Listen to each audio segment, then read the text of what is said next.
ಕುಮಾರಸ್ವಾಮಿ ಕೊಲೆ ಪ್ರಕರಣದ ಆರೋಪಿಯಾಗಿರುವಂತಹ ದರ್ಶನ್ಗೆ ರಾಜ ವೈಭೋಗದ ವಿಚಾರಕ್ಕೆ ಸಂಬಂಧಪಟ್ಟಂತೆ ಗೃಹ ಸಚಿವ ಡಾಕ್ಟರ್ ಜಿ ಪರಮೇಶ್ವರ್ ಅವರು ರಿಯಾಕ್ಷನ್ ಕೊಟ್ಟಿದ್ದಾರೆ.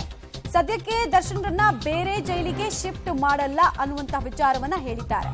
ಬೆಂಗಳೂರಿನಲ್ಲಿ ಗೃಹ ಸಚಿವ ಪರಮೇಶ್ವರ್ ಅವರ ರಿಯಾಕ್ಷನ್ ಇದು. ಬೆಳಗಾವಿಯ ಹಿಂಡಲಗ ಜೈಲಿಗೆ ಶಿಫ್ಟ್ ಮಾಡೋ ನಿರ್ಧಾರವನ್ನ ಸರ್ಕಾರ ಮಾಡಲ್ಲ ಅನ್ನೋದನ್ನ ಅವರು ಹೇಳಿದ್ದಾರೆ.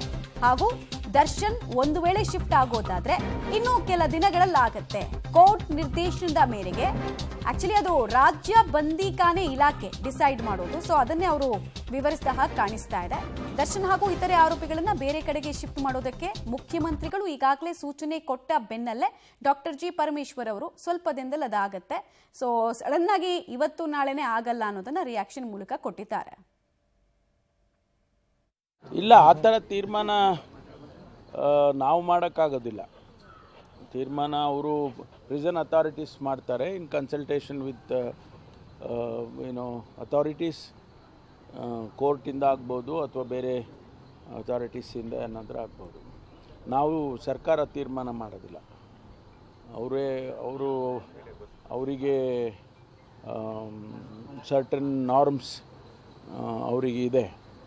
ಅದು ಅಂಡರ್ ಟ್ರೇಯಲ್ಲಿರೋದ್ರಿಂದ ಅವರಿಗೆ ಕೆಲವು ನಾರ್ಮ್ಸ್ ಪ್ರಕಾರನೇ ಹೋಗಬೇಕಾಗುತ್ತೆ. ಅದನ್ನು ತೀರ್ಮಾನ ಮಾಡ್ತಾರೆ. ಈಗ 2-3 ದಿನದಲ್ಲೇ ಮಾಡ್ತಾರೆ. ಇಲ್ಲ, ಸೆಕ್ಯೂರಿಟಿ ದೃಷ್ಟಿಯಿಂದ ಅವರು ಒಳಗಡೆ ಇಂಟರ್ನಲ್ ಅಡ್ಮಿನಿಸ್ಟ್ರೇಟಿವ್ ಸೆಟಪ್ಪನ್ನು ಏನಾದರೂ ಅವ್ರು ಮಾಡ್ಬೋದು. ಅಷ್ಟೇ ಬಿಟ್ಟರೆ ಬೇರೆ ಮೂರು ಪ್ರಿಸನ್ಸ್ ಮಾಡೋಕ್ಕಾಗೋದಿಲ್ಲ. ಒಳಗಡೆ ಇಂಟರ್ನಲ್ಲಿ ಈಗೇನಿದೆ ಐ ಸೆಕ್ಯೂರಿಟಿನಲ್ಲಿ ಬ್ಲಾಕ್ 1, ಬ್ಲಾಕ್ 2, ಬ್ಲಾಕ್ 3 ಅಂತ ಇದೆ. ಅದರ ಜೊತೆಗೆ ಬೇರೆ ಬೇರೆ ಬ್ಯಾರಕ್ಸ್ಗಳಿದ್ದಾವೆ. ಅಂಡರ್ ಟ್ರಯಲ್ಸಿಗೆ ಬೇರೆ ಇಟ್ಟಿರ್ತಾರೆ. ಆಮೇಲೆ ಲೈಫ್ ಇಂಪ್ರಿಸನ್ಮೆಂಟ್ ಇರೋರಿಗೆ ಬೇರೆ ಇಟ್ಟಿರ್ತಾರೆ. ಆ ಥರ ಕ್ಯಾಟಗರೈಸೇಷನ್ ಮಾಡ್ತಾರೆ. That is left to the prison administrators. ಅಲ್ಲಿ ನಮಗೆ ಕಂಡು ಬಂದಿದ್ದು ಸರ್ಟನ್ ಲ್ಯಾಪ್ಸಸ್ಸು. ಅಂದರೆ ಅವರು ಈ ಬ್ಯಾರಕ್ನಿಂದ ಇನ್ನೊಂದು ಬ್ಯಾರಕ್ಕಿಗೆ ಹೋಗೋದಕ್ಕೆ ಅವ್ರನ್ನ ಅಲೋ ಮಾಡಿದ್ದಾರೆ ಅಂತ ಹೇಳಿ ಅಲ್ಲಿ ಗೊತ್ತಾಗಿದೆ. ಮತ್ತು ಅದು CCTVನಲ್ಲೂ ಕೂಡ ಕ್ಯಾಪ್ಚರ್ ಆಗಿದೆ. ಹಾಗಾಗಿ ನಾವು ಅವ್ರ ಮೇಲೆ ಕ್ರಮ ತಗೊಳ್ಳೋಕ್ಕಾಯಿತು. ಇಲ್ಲದೇ ಇದ್ದರೆ ಬೇರೆ ರೀತಿ ನಾವು ಕ್ರಮ ತಗೊಳ್ತಿದ್ದೋ. ಅಲ್ಲ, ಈಗ ನಾವು ಅವ್ರನ್ನ 9 ಜನರನ್ನು ಸಸ್ಪೆಂಡ್ ಮಾಡಿದ್ದೇವೆ. ರಿಪ್ಲೇಸ್ ಮಾಡ್ತೀವಿ ಅವ್ರನ್ನ. ಚೀಫ್ ಸೂಪರ್ಡೆಂಟನ್ನು ಕೂಡ ಸಸ್ಪೆಂಡ್ ಮಾಡಿದ್ದೇವೆ. ಆಮೇಲೆ ಇನ್ನೊಬ್ಬರು ಸೂಪರ್ಡೆಂಟು ಅವರನ್ನು ಸಸ್ಪೆಂಡ್ ಮಾಡಿದ್ದೇವೆ.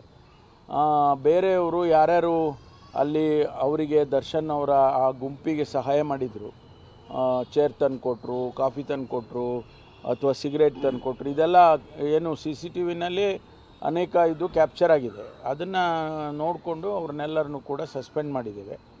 ಮತ್ತು ಮುಂದೆ ಇನ್ನೂ ತನಿಖೆ ಮುಂದುವರಿತಾ ಇದೆ. ಈಗಾಗಲೇ ಇವತ್ತು ಬಹುಶಃ ಒಂದು IPS ಆಫೀಸರ್ಗೆ ಫರ್ದರ್ ಎನ್ಕ್ವೈರಿ ಮಾಡೋದಕ್ಕೆ ನೇಮಕ ಮಾಡ್ತೀವಿ.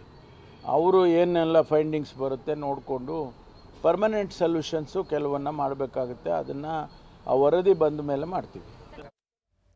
ಡಾಕ್ಟರ್ ಜಿ ಪರಮೇಶ್ವರ್ ಅವರ ಸ್ಟೇಟ್ಮೆಂಟ್ ಅನ್ನು ಗಮನಿಸ್ತಾ ಇದ್ದೀರಾ. ಸೊ ರಾಜ್ಯ ಬಂದಿಖಾನೆ ಇಲಾಖೆಯವರು ಅವರ ವಿವೇಚನೆಗೆ ತಕ್ಕಂತೆ ದರ್ಶನ್ ಪ್ರಕರಣದಲ್ಲಿ ಆಕ್ಟ್ ಮಾಡ್ತಾರೆ ಅನ್ನೋದನ್ನ ತಿಳಿಸ್ತಾ ಇದ್ರು. ಹಾಗೂ ಜೈಲಿನಲ್ಲಿ ಈ ಪ್ರಕರಣ ಆಚೆ ಬಂದ ಬಳಿಕ ತೆಗೆದುಕೊಂಡಿರುವ ಸುಧಾರಣಾ ಕ್ರಮಗಳ ಬಗ್ಗೆ ಹೇಳ್ತಾ ಇದ್ರು.